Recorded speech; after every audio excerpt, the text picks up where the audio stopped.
Hello everyone. Today we are going to discuss advertising media अर्थात विज्ञापन के माध्यम। पिछले सेशंस में एडवर्टाइजिंग क्या होती है उसके बारे में हम समझ चुके हैं। आज हम समझेंगे कि एडवर्टाइजिंग करने के लिए ऐसे कौन कौन से माध्यम होते हैं, कौन कौन से साधन जिनका प्रयोग किया जाना चाहिए। Let's see the definition first. Advertising media are the devices by which and through which the advertising messages are transmitted by the advertisers to the prospective and existing customers। यानी जो हमारे विद्यमान ग्राहक होते हैं या ऐसे कोई संभाव्य ग्राहक होते हैं जिन्हें जब मैसेज दिया जाता है और उस मैसेज को देने के लिए, उस संदेश को पहुंचाने के लिए जिन साधनों का, जिन माध्यमों का प्रयोग किया जाता है उन्हें कहा जाता है विज्ञापन के माध्यम। विज्ञापन का माध्यम कौन सा यूज में लिया जाना चाहिए, ये अपने आप में एक इम्पॉर्टेंट क्वेश्चन होता है और इस क्वेश्चन का कोई एक पर्टिकुलर आंसर नहीं हो सकता और नहीं इसका कोई फॉर्मूला हो सकता है कि जिससे डिसाइड किया जा सके कि किसी भी एडवर्टाइज़र को कौन सा मीडिया यूज़ में लिया जाना चाहिए। लेकिन इसके लिए जब हम इसका एडवर्टाइजिंग मीडिया का सिलेक्शन करते हैं तो उस समय कुछ निम्न जो बातें हैं उनका हमें ध्यान रखना चाहिए। आइए देखते हैं ऐसी कौन कौन सी बातें हैं जिनका ध्यान रखा जाना चाहिए जब एडवर्टाइजिंग मीडिया का सिलेक्शन किया जाना हो। तो first one is audience readers of advertising, यानी विज्ञापन के प्रवाठक, श्रोता या दर्शक कौन कौन है उसके आधार पर मीडिया का चुनाव किया जाना चाहिए। से फॉर एग्जांपल यदि जो ग्राहक है वो उपभोक्ता है, कंज्यूमर्स है, तो उसके लिए न्यूज़पेपर व विज्ञापन हो सकता है या टेलीविज़न के माध्यम से विज्ञापन दिया जा सकता है। लेकिन यदि जो ग्राहक है वो इंडस्ट्रियल कस्टमर है तब ऐसी दशा में डायरेक्ट मेल एडवर्टाइजिंग या जो ट्रेड मैगजीन्स होती हैं उनमें विज्ञापन देना लाभप्रद रहता है। इसी तरीके से यदि जो कंज्यूमर है वो अशिक्षित है तब उसके लिए प्रेस विज्ञापन देना उपयुक्त नहीं होगा। ऐसी स्थिति में या तो फिल्म विज्ञापन या सैंडविच मैन विज्ञापन का यूज़ किया जा सकता है और यदि उपभोक्ता शिक्षित है तो उसके लिए मैगजीन्स या जो रिटन समाचार पत्र है उसके माध्यम से भी विज्ञापन दिया जा सकता है। Next point is scope of the market, अर्थात उस बाजार का क्षेत्र क्या है। यदि बाजार उस वस्तु का जो क्षेत्र या मार्केट जो है वो संपूर्ण देश है तब ऐसी दिशा में जो एडवर्टाइजिंग है वह पूरे नेशनल लेवल पर करनी होती है। लेकिन यदि कोई वस्तु ऐसी है जिसका मार्केट केवल स्थान विशेष तक ही सीमित होता है तब ऐसी दशा में लोकल न्यूज़पेपर्स या लोकल रेडियो स्टेशंस के द्वारा एडवर्टाइजिंग किया जा सकता है। The next one is nature of the message, अर्थात उस संदेश की प्रकृति क्या है। जैसे अगर बहुत लंबा मैसेज है तब ऐसी दिशा में उसे लिखा हुआ अगर हम भेजेंगे तो वो कंज्यूमर उसे पढ़ने में कंफर्टेबल नहीं होंगे। तब ऐसी दशा में चित्रों का या ग्राफ का या कुछ इस तरह से मूवीज़ का प्रयोग करके उस मैसेज को आसानी से कंज्यूमर्स तक पहुंचाया जा सकता है। The next one is image of the media, यानी जो माध्यम हम यूज़ में लेने वाले हैं उसकी प्रतिष्ठा कैसी है। यदि मान लीजिए हम एक न्यूज़पेपर में कोई ऐड देते हैं लेकिन उस न्यूज़पेपर की जो प्रतिष्ठा है वह उतनी अधिक नहीं है उस पर्टिकुलर क्षेत्र विशेष में, तब ऐसी दशा में उस समाचार पत्र में दिया गया विज्ञापन इतना लाभप्रद सिद्ध नहीं हो पाएगा। तो इसलिए इस बात का अच्छे से ध्यान रखा जाना चाहिए कि उस मीडिया का, उस माध्यम का उसकी प्रतिष्ठा कैसी है। ठीक है। The next one is nature of the product, और सिलेक्शन ऑफ मीडिया कई बार उस प्रोडक्ट के नेचर पर भी डिपेंड करता है।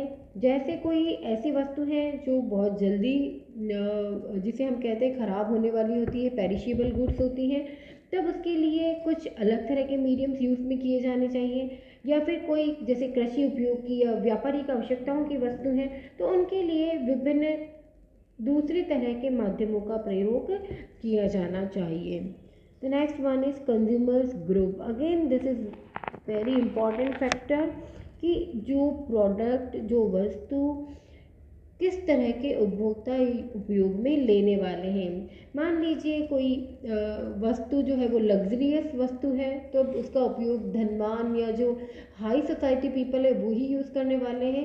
तब इस दिशा में उस प्रोडक्ट का एडवर्टीजमेंट उनके अकॉर्डिंग किया जाना चाहिए, जिससे कि टेलीविज़न के माध्यम से या हाई क्वालिटी मैगजीन्स के माध्यम से या डायरेक्ट मेल एडवर्टाइजिंग भी किया जा सकता है। और यदि कंज्यूमर जो है वो मिडिल क्लास है, तब इसी दिशा में न्यूज़पेपर या रेडियो इनके माध्यम से भी जो है विज्ञापन किया जा सकता है।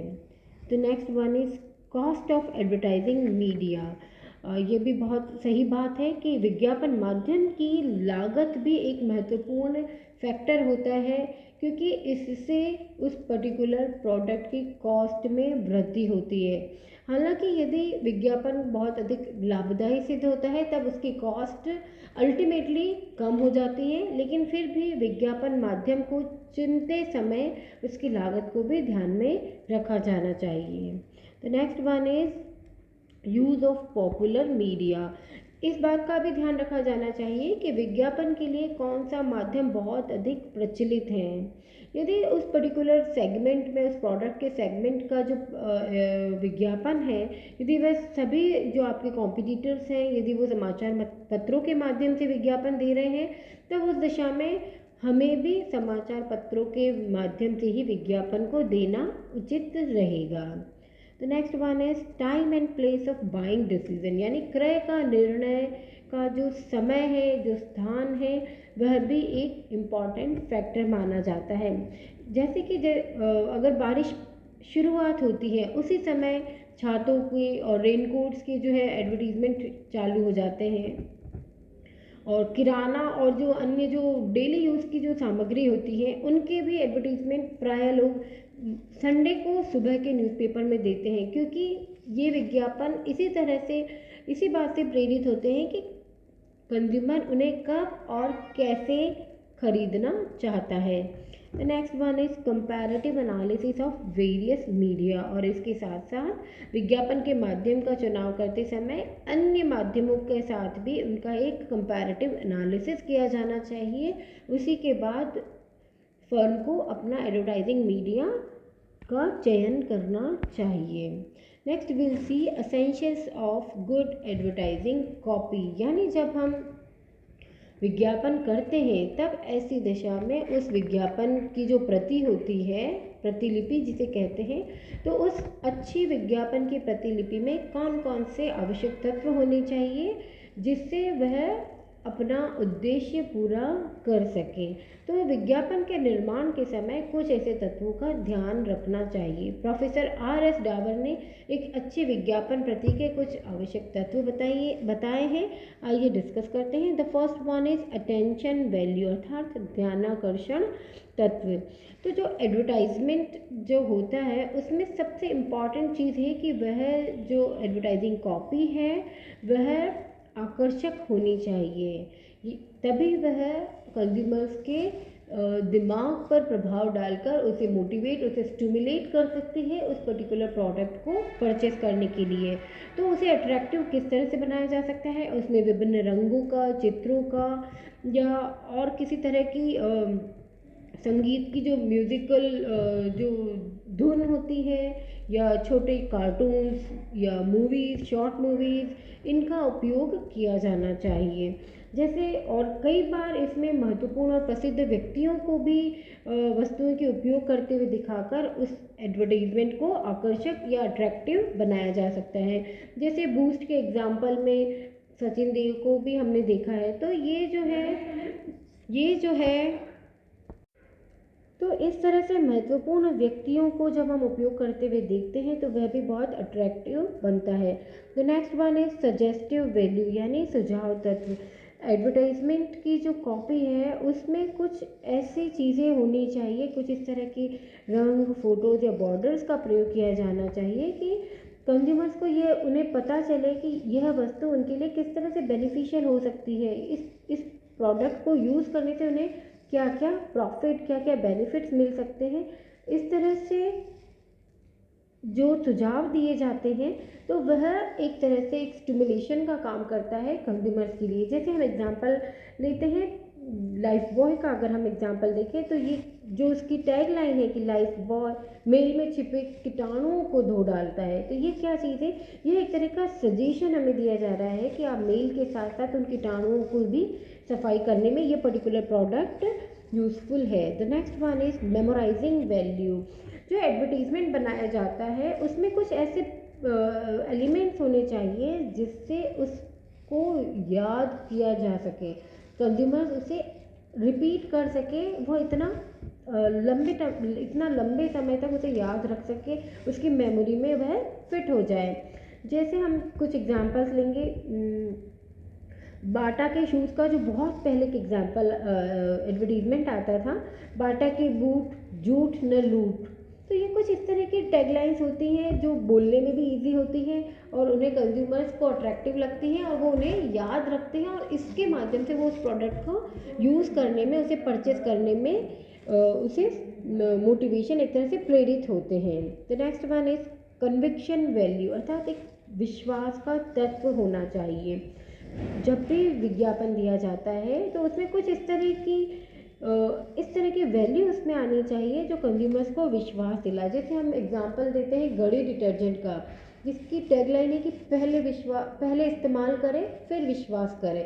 यानी ये जो टैगलाइन है ये हमें इस तरह से श्योर करती है कि ये प्रोडक्ट एक्चुअल में ट्रस्टवर्दी है। The next one is sentimental values, यानी भावनात्मक तत्व। देखिए जो पब्लिक होती है उसमें विभिन्न जाति के, धर्म के, वर्ग के लोग होते हैं, तो हमेशा जो एडवर्टीजमेंट बनाया जाता है उसमें इस बात का ध्यान रखा जाना चाहिए कि किसी भी ग्रुप के लोगों की भावनाओं को ठेस न पहुँचे। The next one is educative value, यानी शिक्षा तत्व।